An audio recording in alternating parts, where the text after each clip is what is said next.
तुम्ही बघू शकता मी टोमॅटो भोपळा बीपी साठी चांगला असतो बरं का, बीपीच्या लोकांनी खायचा.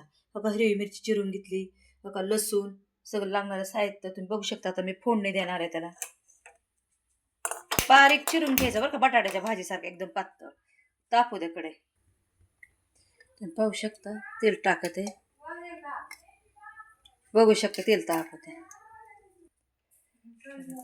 थोडे जिरे मोहरी टाकायचे बरं का, तडकू द्यायचा मस्त पैकी मध्ये. लसूण, हिरवी मिरची,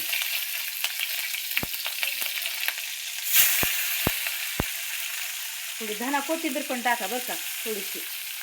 इतकी सुंदर भाजी लागते ना, तुम्ही नाश्त्याला पण खाऊ शकता बरं का.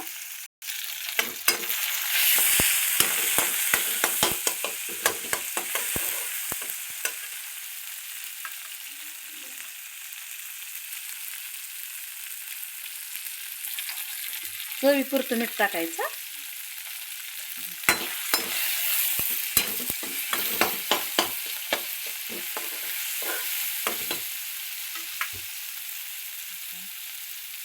हळद टाकायची.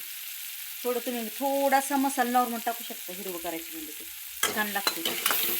टेस्टेड होती बघा ही भाजी.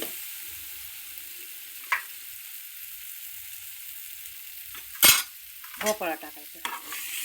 भोपळ्याला वेळ लागत नाही बरं का. आता आपल्याला प्लेट झाकून शिजायला लावायची. एक दिवस करायचं. ज्यांना बीपी असेल ना त्यांनी खावा बरं का भोपळा.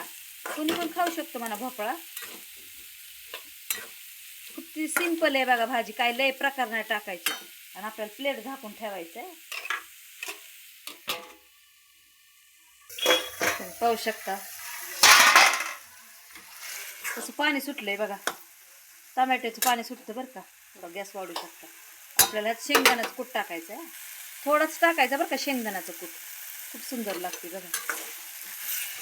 भोपळा लगेच शिजतो बरं का, पातळ चिरला तर अजून खूप सुंदर शिरतो. तुम्हाला एका प्लेटमध्ये काढून दाखवते ना. अजून थोडा आता कूट टाकलाय ना आपण. बघा ही भाजी करून बघा, नाही खाणारा व्यक्ती खाईल. तुम्ही बघू शकता किती सुंदर भोपळा झालाय बघा, किती सुंदर टेस्टी टेस्टी झालाय. तुम्हाला माझं करणं आवडलं असेल ना, माझ्या चॅनलला शेअर करा, लाईक करा. थँक्यू, धन्यवाद. देशूला आमेन.